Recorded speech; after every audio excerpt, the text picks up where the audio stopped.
kognitif bermaksud proses pemikiran.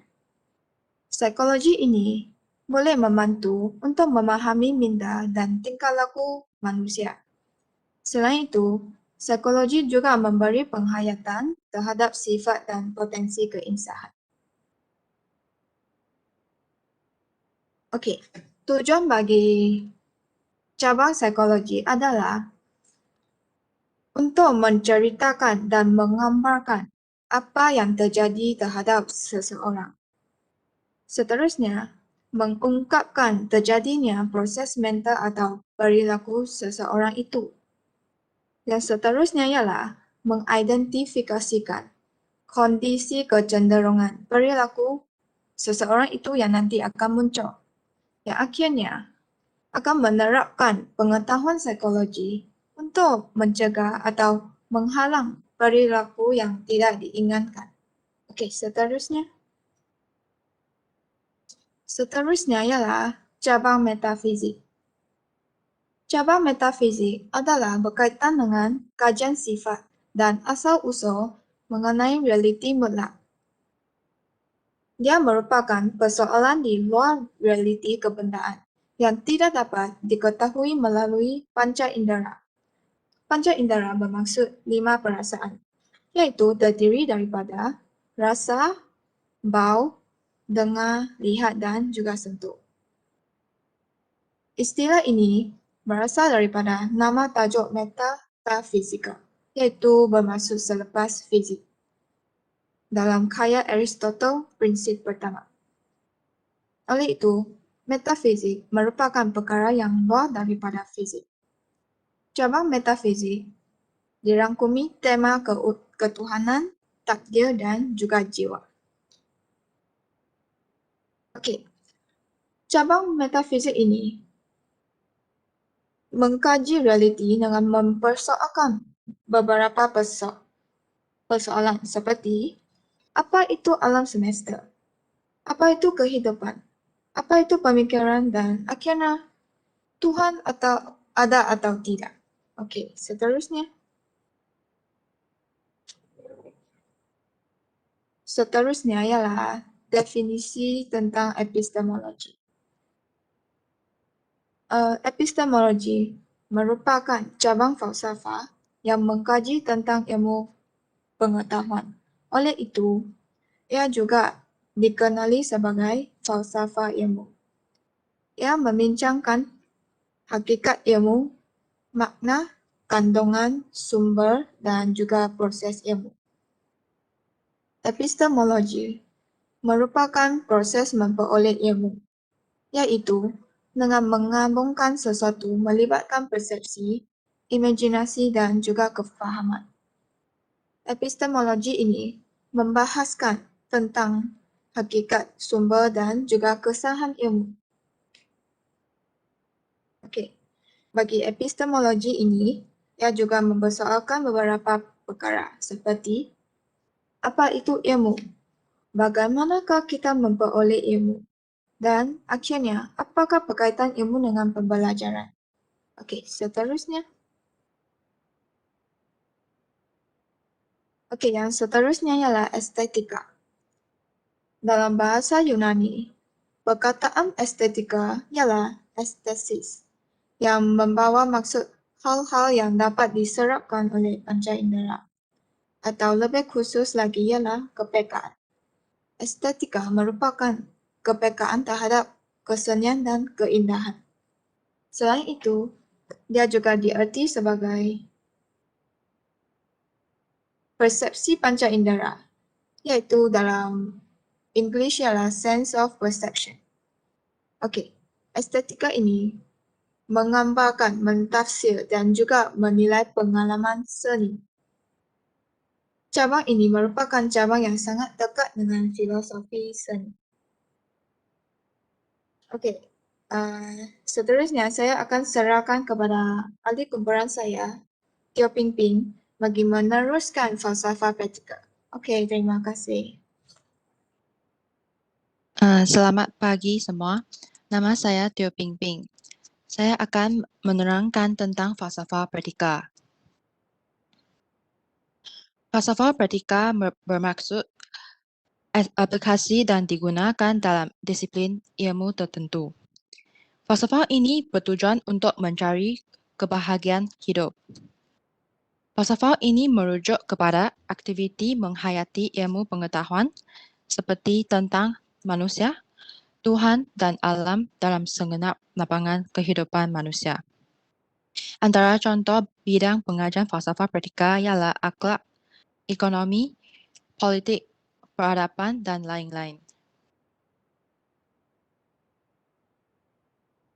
Semua ini cabang falsafah praktika yang seperti saya sebut tadi, akhlak yang akan membincang tentang falsafah akhlak dan baik buruk, ekonomi yang akan membincangkan falsafah penagihan kekayaan dan keadilan, politik yang membincang tentang falsafah kerajaan dan governance negara, yang akhirnya peradaban yang berbincang tentang falsafah perkembangan budaya dan tamadun kemanusiaan.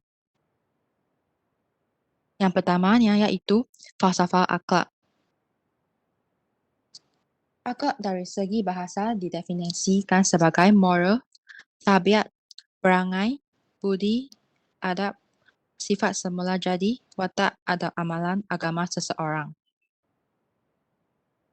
Dari segi istilah, akhlak membawa pengertian suatu ilmu yang menjelaskan erti baik dan buruk, menerangkan apa yang seharusnya dilakukan oleh manusia kepada yang lainnya, menyatakan tujuan yang harus dituju oleh manusia dalam perbuatan mereka, dan juga menunjukkan jalan untuk melakukan apa yang harus diperbuat. Falsafah akhlak membahaskan tentang perkara-perkara pentadbiran manusia mengenai dirinya, apakah dan bagaimanakah kelakuan yang baik boleh menjamin dirinya mendapat kebahagiaan kehidupan. Seterusnya, saya akan bincang tentang falsafah ekonomi. Falsafah ini membincangkan persoalan dasar mengenai keadilan dan kesesamaan ekonomi. Perkara-perkara yang akan dibahaskan adalah pentadbiran manusia mengenai diri, keluarga, dan masyarakatnya, dan juga cara-cara untuk mendapatkan bahan-bahan keperluan kehidupan, pembahagian kerja, menentukan harga barang dan hak milik. Contohnya dalam falsafah ekonomi Islam, penganjuran kesatuan dalam ilmu pengetahuan penting untuk mendidik manusia kerana semua kejadian di dunia ini saling memerlukan dan mempunyai matlamat yang satu, iaitu mencapai kebahagiaan hidup. Yang ketiganya ialah falsafah politik. Falsafah politik memberikan hasil yang praktikal dan bermanfaat dalam membahaskan isu politik, konsep pentadbiran dan pemerintahan, sistem kerajaan dan menentukan baik buruknya. Falsafah ini juga membicarakan bagaimana untuk mencapai sesuatu pemerintahan yang ideal, yang menekankan tentang kebahagiaan, pemerintahan yang baik, keadilan dan menyangkut pada pemerintah dan juga rakyat. Terdapat beberapa contoh pemikiran falsafah politik yang di dalam dunia ini. Yang pertamanya ialah demokrasi. Demokrasi berbentuk sesuatu kerajaan yang berkuasa untuk mengubah undang-undang dan struktur kerajaan ditentukan oleh rakyat. Kebanyakan negara di dunia ini menjalankan pemikiran demokrasi ini untuk seperti yang Malaysia, kami ada berhak untuk mengundi untuk kerajaan yang kami ingin. Yang keduanya ialah Marxisme yang menunjukkan masyarakat manusia adalah suatu masyarakat yang terdiri daripada golongan menindas dan golongan ditindas. Yang ketiga ialah komunisme yang mempunyai ideologi politik dan struktur sosio-ekonomi yang menggalakkan penubuhan masyarakat yang tanpa kelas, tanpa negara berdasarkan pemilikan ke atas faktor pengeluaran dan harta secara umumnya. Yang keempat yaitu falsafah peradaban. Falsafah ini merupakan pemikiran tentang kehidupan bermasyarakat yang telah mencapai taraf kehalusan tata susila dan kebudayaan yang luhur serta pencapaian terbaik dalam bidang pemikiran, material dan spiritual. Peradaban memiliki institusi-institusi yang kompleks dan penguasaan teknologi yang canggih. Seperti yang tamadun yang selepas yang before ialah tamadun Mesopotamia, tamadun Islam, tamadun Cina. Semua tamadun ini akan membinakan satu masyarakat yang lebih canggih untuk mencapai kebahagiaan hidup. Yang keempat, yang ketiga, pencapaian material mestilah bergerak seiring dengan spiritual, iaitu kerohanian. Dan maklumat yang akhir adalah untuk menyempurnakan manusia dengan kemanusiaan, menilaikan makna sebenar perhambaan kepada Tuhan, dan juga keseimbangan yang menyeluruh dalam kehidupan individu dan masyarakat. Secara kesimpulannya, falsafah praktika boleh ditarifkan sebagai kajian asas falsafah yang berdasarkan metafizik, teori pengetahuan dan logik. Untuk pemikiran praktikal dengan penekanan pada nilai-nilai, sikap terhadap kehidupan dan norma tingkah laku. Seterusnya, yaitu teori nilai dan analisis kedudukan normatif juga merupakan teras falsafah praktika. Contoh subjek falsafah praktika yang kami akan bincangkan ialah etika, estetika, teori keputusan, falsafah politik dan juga perkembangan ekonomi. Yang seterusnya, saya akan menyerahkan pembentangan ini kepada Nur Farahin untuk mencakap kepada Nur Farahin. Thank you. Okey, Assalamualaikum dan selamat sejahtera. Saya Nur Farahin binti Abdul Rashid akan meneruskan pembentangan ini dengan falsafah baru. Okey, falsafah baru ini dikatakan relatively new atau secara relatifnya boleh dianggap baru berbanding falsafah-falsafah klasikal seperti metafizik, epistemologi dan sebagainya yang telah dibincangkan sebentar tadi oleh saudari Wei-Zing. Disebabkan oleh pengembangan dan kemajuan tamadun pada ketika ini, falsafah baru wujud sebagai penyelesaian masalah dengan hujah-hujah yang rasional, dengan logikal yang bersifat matematikal dan sebagainya. Antara falsafah baru yang muncul ialah seperti falsafah teknologi, falsafah organisasi dan juga falsafah ekologi. Seterusnya. Okey. Yang pertama sekali ialah falsafah teknologi. Falsafah ini muncul berpunca daripada kepesatan teknologi baharu yang wujud selepas revolusi industri kedua pada abad yang ke-19. Sebagaimana yang telah kita ketahui, teknologi yang dicipta oleh manusia bertujuan untuk memudahkan, meringankan serta menaik taraf kehidupan umat manusia. Sama ada untuk jangka masa yang pendek atau juga panjang. Seterusnya. Okey, antara teknologi-teknologi yang ada pada masa kini ialah seperti teknologi pembuatan dan pengeluaran kereta, kapal terbang, telefon, televisyen, internet dan sebagainya.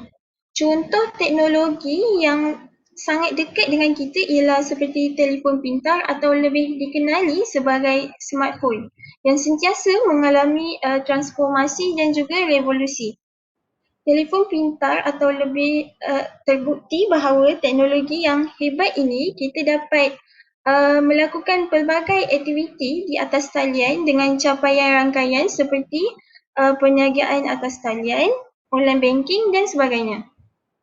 Okey, pemikiran falsafah teknologi ini diperlukan untuk kita memahami hakikat teknologi, hubungan teknologi dengan manusia sifat teknologi, sambungannya kepada diri manusia, adakah ia merupakan bantuan ataupun ancaman seperti pembuatan bom. Malah, artificial intelligence juga boleh menjadi suatu ancaman sebenarnya. Saya ingin menyelit sebuah peristiwa yang agak menarik bagi saya di mana pernah terjadi semasa di sebuah temu bual yang dikendalikan oleh moderator yang bernama Andrew Ross Sorkin pada tahun 2016. Artificial Intelligence yang merupakan manusia robot yang iaitu bernama Sophia yang dihasilkan oleh syarikat robotik iaitu Hanson Robotics pernah mengatakan untuk memusnahkan manusia. Itu sebenarnya bukanlah kali pertama, malah ada lagi yang terdahulu daripadanya ingin mengambil alih dunia dan membuat zoo manusia. Jadi pentingnya kita memahami falsafah teknologi ini supaya dapat mengelakkan perkara-perkara sebegini. Seterusnya, Mitchelm pada tahun 1994 menyebut jenis falsafah teknologi sebagai falsafah teknologi manusia kerana ia menerima keutamaan kemanusiaan melalui teknologi. Baru-baru ini, cawangan falsafah teknologi telah dibangunkan yang berkaitan dengan teknologi itu sendiri dan bertujuan untuk memahami kedua-dua amalan merancang dan mewujudkan artifak dalam erti kata yang luas termasuk proses dan sistem buatan dan sifat benda yang dicipta. Seterusnya, seterusnya ialah falsafah organisasi. Falsafah organisasi ini merujuk kepada kumpulan idea yang dikemukakan untuk menetapkan matlamat, hala tuju dan visi organisasi. Ini melibatkan hubungan sosial dalam organisasi itu untuk mewujudkan perasaan, kekitaan dan kepercayaan. Perubahan yang berlaku dalam organisasi biasanya ke arah mewujudkan situasi yang sesuai mengikut tujuan masing-masing. Falsafah organisasi ini adalah suatu elemen yang sangat penting bagi organisasi kerana menentukan objektif yang harus dicapai dan prinsipnya yang seterusnya memungkinkan evolusi dan daya saingnya. Seterusnya, persoalannya di sini, apakah kepentingan falsafah organisasi? Falsafah ini penting untuk membawa kepada pengembangan rancangan strategi yang lebih efektif. Setiap individu ini memainkan peranan penting dalam mencapai objektif. Contohnya, sebuah syarikat itu mempunyai pelbagai jawatan yang bersandar antara satu sama lain. Ia dapat menghasilkan proses peningkatan dan daya saing yang berterusan. Oleh itu, ia memberikan prestasi organisasi yang baik dan tindak balas berkualiti terhadap keperluan masyarakat dan seterusnya dapat mencapai matlamat yang dicadangkan. Saya serahkan kepada Maisarah. Kali ini saya Maisarah binti Abdul Karim akan menyambung tentang falsafah ekologi. Baiklah, sebelum saya teruskan, saya menilik tentang maksud ekologi. Kita telah jelas akan maksud falsafah, namun apakah maksud ekologi? Ekologi adalah cabang sains yang mengkaji habitat dan interaksi di antara benda hidup dengan alam sekitar. Kini, istilah ekologi ini telah digunakan secara meluas dan merujuk kepada kajian saling hubungan antara organisma dengan persekitaran dan juga saling hubungan di kalangan kumpulan organisma itu sendiri. Baiklah. Falsafah ekologi ini membincangkan tentang persoalan-persoalan dasar dan bercorak falsafah mengenai alam sekitar. Falsafah dan ekologi. Gabungan dua perkataan ini telah membentuk falsafah alam sekitar yang membawa maksud bagaimanakah manusia mengeksploitasi kebijaksanaan mereka dalam mereka berinteraksi dengan alam ini. Kebijaksanaan yang dimaksudkan di sini adalah daripada apa yang dibekalkan oleh ilmu pengetahuan seperti landasan dalam mencari kebenaran melalui penelitian, proses asas atau asal-usul sesuatu elemen alam sekitar tersebut. Dengan menggunakan kebijaksanaan mereka ini, manusia melakukan pengkajian untuk mendapatkan kebenaran dan memahami makna kehidupan yang sebenar. Hasilnya, wujudlah pelbagai bidang atau cabang ilmu seperti sains, matematik, fizik, etika dan lain-lain. Kesemua ini adalah terangkum dalam satu yang sama, iaitu falsafah. Falsafah ekologi ini berkait rapat dengan falsafah alam sekitar dan pergerakan sosial.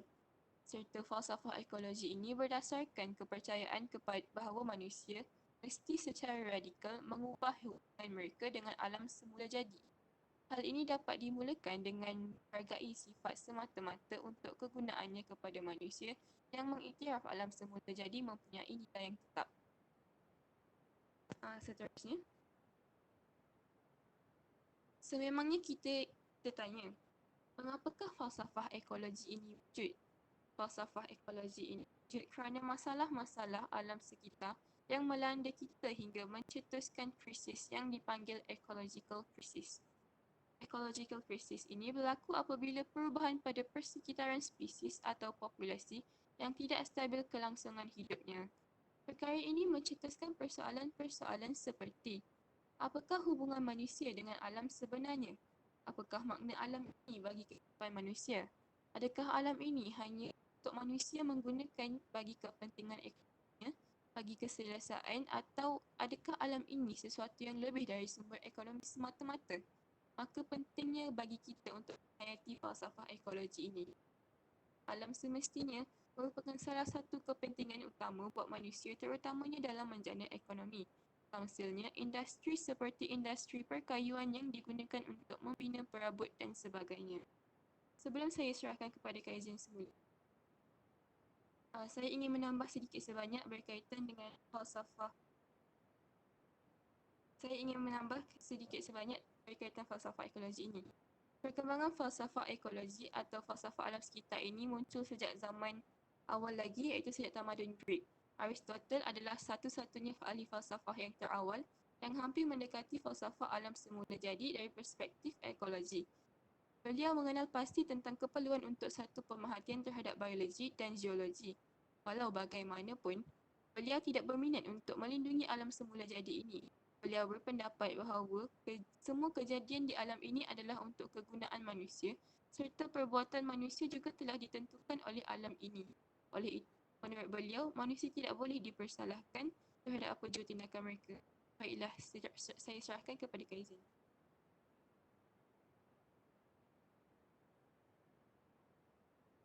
Akhirnya, saya akan menjelaskan falsafah Universiti Teknologi Malaysia. Next. Falsafah UTM ialah the divine law of Allah is the foundation for science and technology.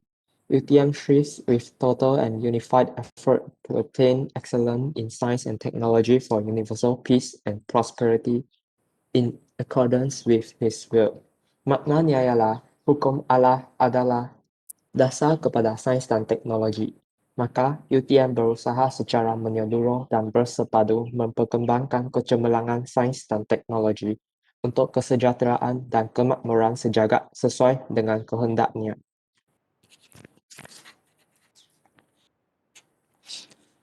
Seterusnya, vision of UTM ialah to be recognized as a world-class center of academic and technological excellence.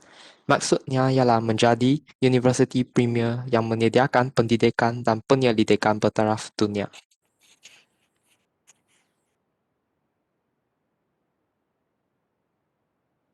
Seterusnya, mission of UTM misi ialah to be a leader in the development of human capital and innovative technologies that will contribute to the nation's wealth creation.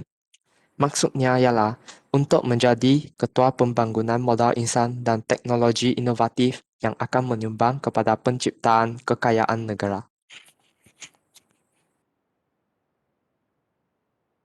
Secara rumusan, kita perlu lihat bahawa falsafah ini mempunyai skop yang amat luas dan bukan hanya terhad kepada teori, tetapi juga praktikal dan baru. Sekian, terima kasih.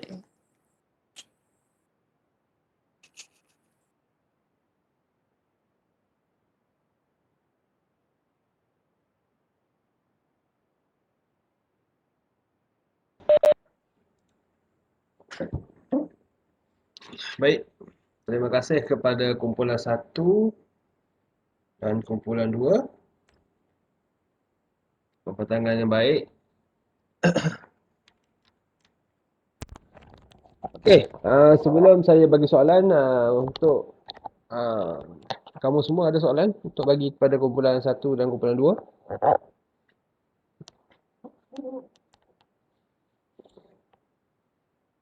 Ahli kumpulan? Bukan. Ahli kumpulan pula. Apa? Ahli kelas? Ada soalan?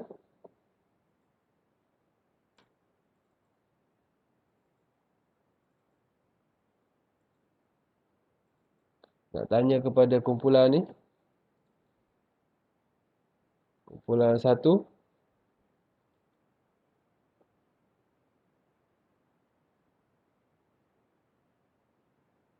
Ada tak?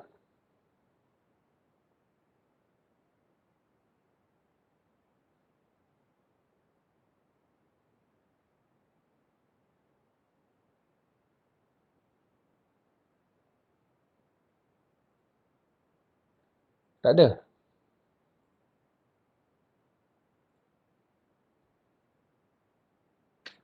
Ada tak orang nak bagi soalan kepada kumpulan 1 atau 2? Tak ada, Doktor. Tak ada, semua faham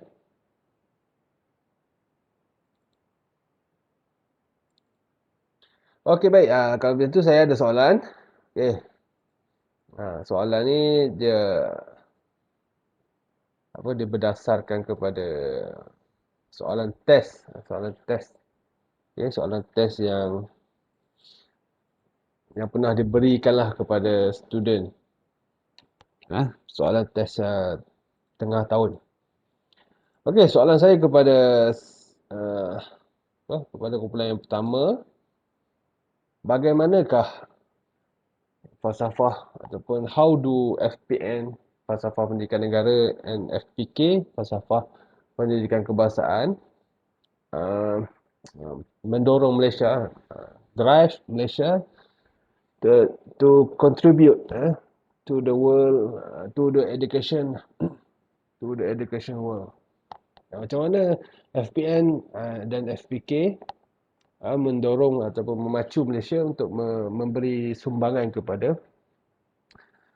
pendidikan dunia. Okey, kumpulan 1 boleh jawab.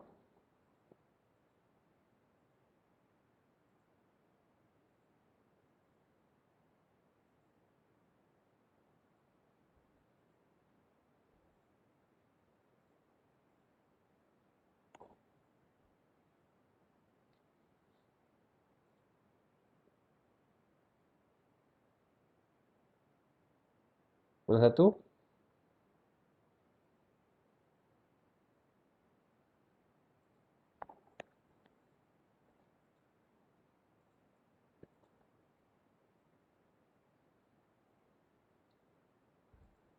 Kena jawab tu. Kalau kamu tak jawab, kamu belum menguasai lagi tajuk yang dibentangkan tadi.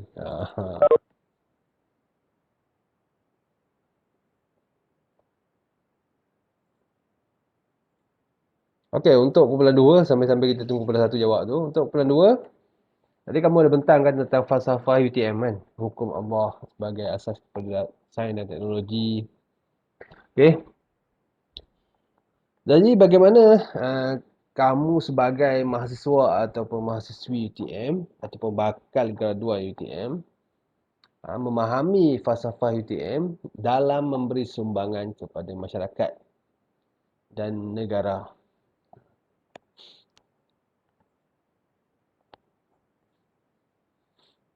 Adakah Sorry doktor, boleh ulang balik soalan dia? Okey. Soalan 2 Betul-betul. Okey. Bagaimanakah anda berdasarkan kepada falsafah UTM? Jadi bagaimana kamu sebagai mahasiswa-mahasiswi UTM ni ataupun bakal graduan ni memahami falsafah UTM dalam memberi sumbangan kepada masyarakat dan negara.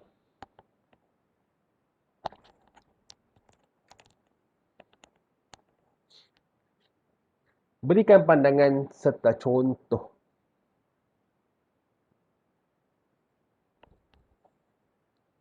Okey, saya ulang balik. Saya boleh jawab. Soalan pertama, 2. Kumpulan 2, saya boleh jawab. Okey, kumpulan Yang 2. itu berkenaan dengan falsafah UTM dalam memberi sumbangan kepada masyarakat dan negara. Okey. Sebagai mahasiswa, kami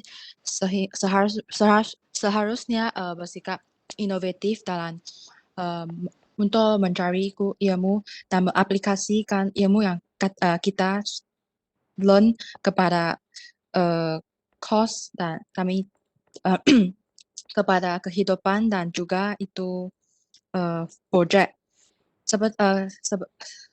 Hal ini kerana yang kami telah mempelajari cuma itu ilmu dan kita mestilah mengendalikan ilmu kita dengan kehidupan dengan aplikasi yang seharusnya kita yang berkenaan dengan ilmu-ilmu tersebut. Apa main ingredient ataupun intipati sebenar dalam falsafah UTM tu?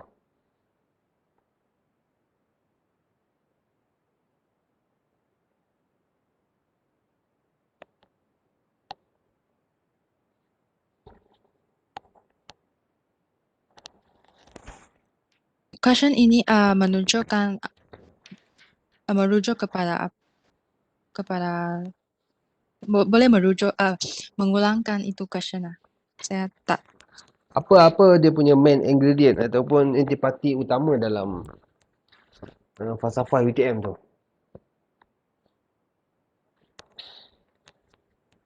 Dia punya kandungan utama dalam falsafah tu apa dia? Apa yang dia nak ceritakan?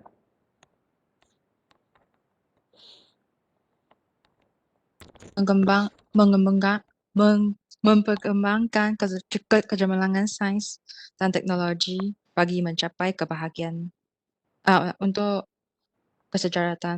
kesejahteraan kehidupan. Itu elemen yang dalam falsafah UTM. Okey, jadi kamu huraikan berdasarkan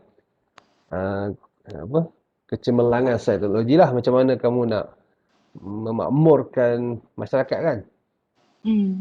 Okey. Contoh?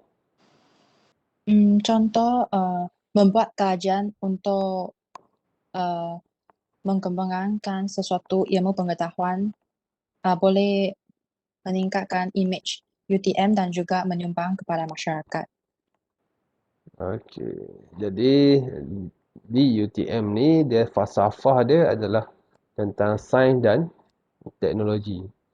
Okey, saya bagi ya. Lalu semua benda tu ilmu. Okey, bila sains teknologi dia berkaitan dengan kemahiran. Okey, kemahiran tu dan kompetensi yang ada pada setiap graduan tu perlu dipupuk ataupun disemai ataupun diteguhkan dengan macam-macam nilai semasa kamu belajar. Okey. Lalu barulah pergi kepada masyarakat. Barulah kita pergi kepada untuk membina masyarakat yang sejahtera dan makmur melalui pendidikan. Kenapa saya kata pendidikan? Sebab kita daripada UTM. Mestilah ada asas pendidikan tu. Kemudian daripada situ yang pertama adalah dengan pendidikan dahulu. Macam mana nak jelaskan kepada masyarakat, iaitu pendidikan tu mesti diutamakan dalam apa jua bidang termasuk sains dan teknologi. Bukan hanya kita bina satu-satu prototype untuk berniaga, untuk kejar ranking, untuk mendapat geran dan sebagainya. Tapi pendidikan yang kamu terima tu telah diterapkan dengan falsafah untuk memajukan peradaban manusia. Jadi situlah kamu perlu hayati falsafah pusat pendidikan UTM ni. Okey, visi dan misi supaya kamu bertanggungjawab dalam bidang pendidikan, bertanggungjawab kepada masyarakat dan bertanggungjawab kepada negara. Seterusnya meletakkan Malaysia dalam kalangan negara maju. Okey, itu antara inilah intipati ataupun jawapan yang boleh saya bagi untuk falsafah UTM dan kegunaannya, practicality ataupun signifikannya kepada mahasiswa-mahasiswi ataupun bakal graduan UTM nanti. Kamulah. Okey, saya harap jelas itu. Okey, kumpulan 1.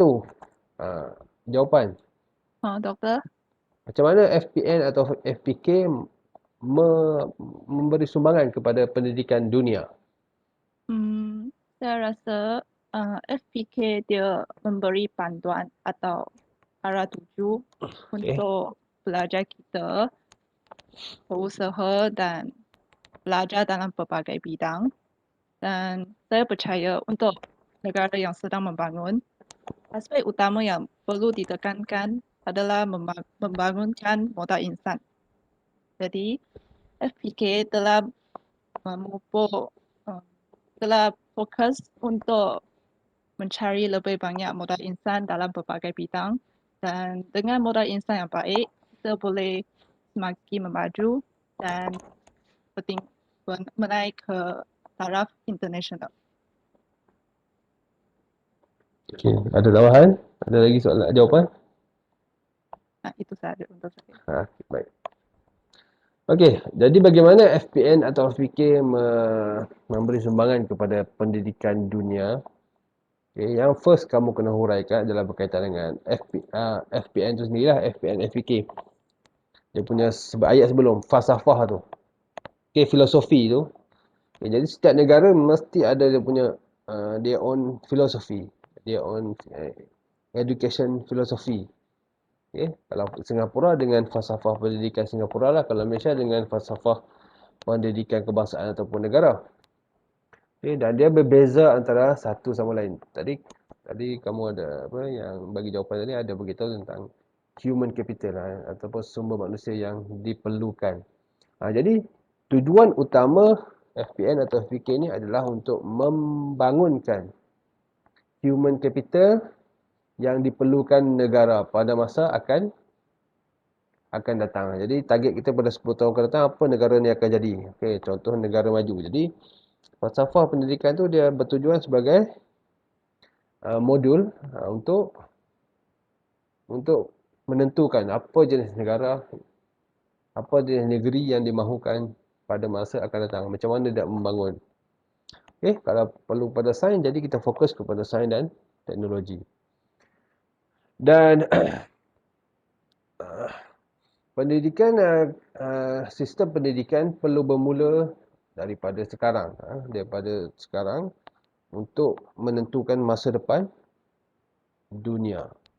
Jadi negara-negara ni yang fokus kepada sains, dia akan cover bab sains, dan fokus kepada negara membangun, dia akan cover bab tentang perindustrian dan pertanian dan sebagainya. Jadi dia akan menentukan mana satu kelompok orang kata kelompok negara maju, kelompok negara sedang bangun, kelompok negara mundur. Jadi benda-benda tu jadi akan memaculah perkembangan sebuah negara dan seterusnya perkembangan dunia secara amnya. Jadi setiap negara tu boleh menentukan bagaimana yang dia perlu boleh bantu antara negara ataupun antara serantau.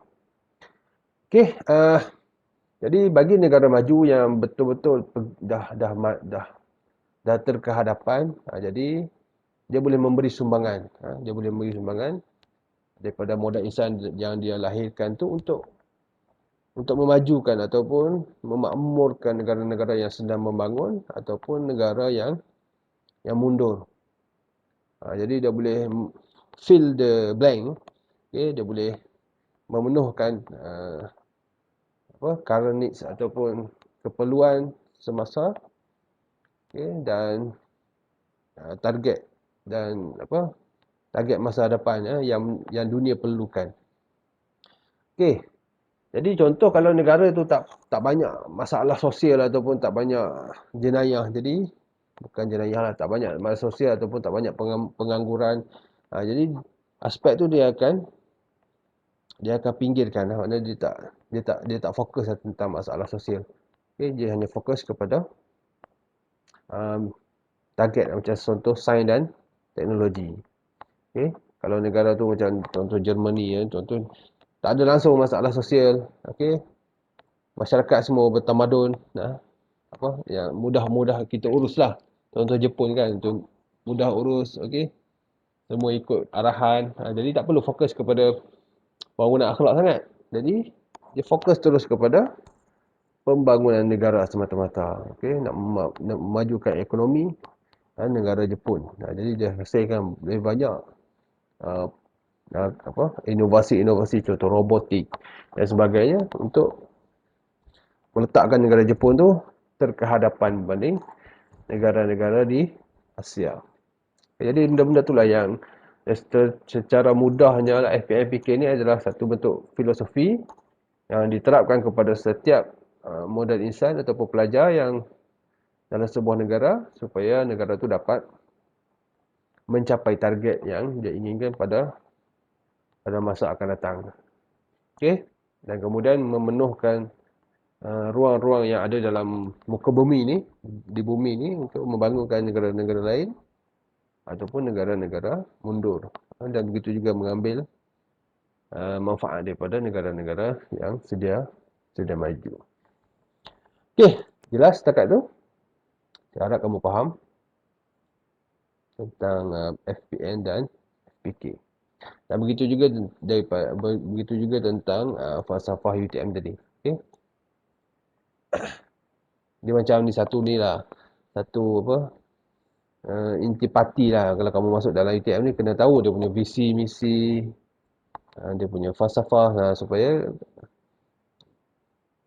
contoh kamu pure bidang sains dan teknologi kan, macam kamu punya fokus kepada STEM. Jadi ini tempat yang sesuai untuk kamu duduk.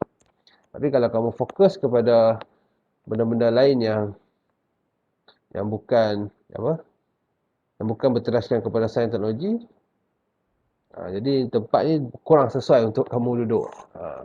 Kurang sesuai lah untuk kamu berkembang. Contoh bidang saya pengajian Islam. Jadi bila UTM ni jadi dia kurang sesuai. Sebab dia tak ada fokus kepada bidang pengajian Islam. Dia fokus kepada bidang sains dan teknologi. Kalau saya nak masuk, kalau betul-betul saya nak fokus, jadi saya kena masukkan elemen teknologi. Okay. Maksudnya Islamic Studies tu kita blend dengan sains dan teknologi. Contohnya kalau bidang Quran, kita perlu untuk buat subjek degree, contoh perlu ada masuk elemen teknologi. Macam contoh subjek baru adalah tekno Quran. Jadi kita blend antara teknologi dan Quran. Kalau hadis, tekno hadis. Jadi macam tu dia punya. Macam mana kamu nak tahu? Okay, sama ada satu tempat tu apa dia punya fokus sebenar.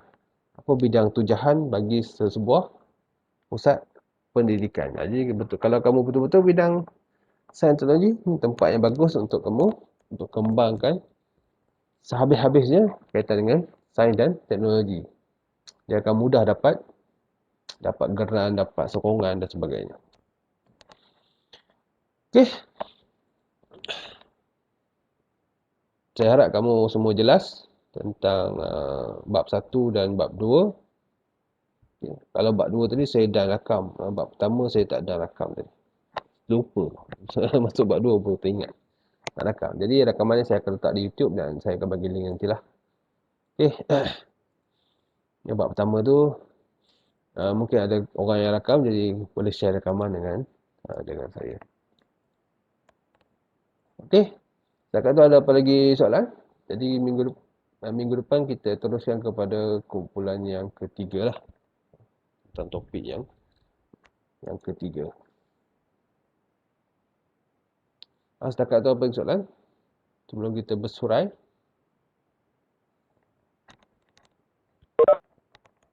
Saya harap kamu semua boleh ambil manfaat. Lupa pula ni. Kehadiran. Sekejap, saya share kehadirannya.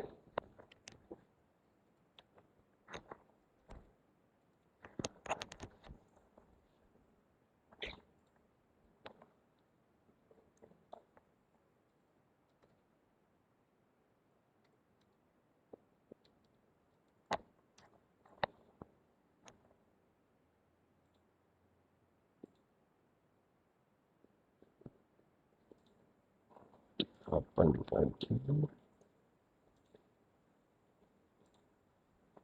Okey, sekejap saya share kehadiran.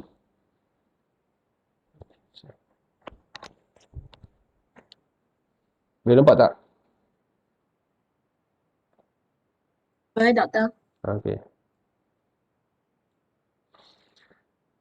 Jadi kepada yang belum scan, scan dulu. Okey, kepada yang dah scan, kita berjumpa lagi pada minggu akan datang. Okey, pada minggu akan datang.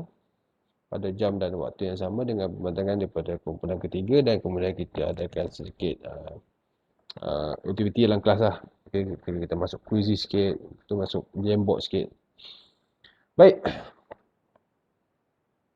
Okay, kalau tak ada apa-apa lagi soalan dan kalau ada persoalan yang lebih lanjut, nanti lepas pertengahan semester saya akan bagilah apa tugasan untuk final year, bukan final year, untuk tugasan final project. Untuk final project. Okay, jadi anda fokus terus, saya fokus terus kepada final project tu. Sebab itu yang main intipati sebenar dalam subjek ni. Yang lain-lain tu semua tugasan picisan saja.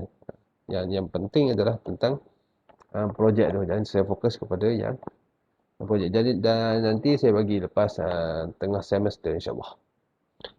Okey, kalau tak ada apa-apa lagi kita boleh bersurai dan kita jumpa pada kelas yang akan datang. Pada hari dan waktu yang sama insya-Allah. Okey. Dan saya sudahi di kelas ini dengan tasbih kafarah dan surah Al-As.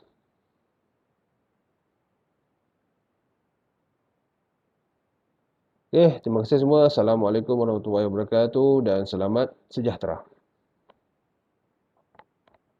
Terima kasih, Doktor. Terima Sama. kasih, Doktor. Terima kasih, Doktor.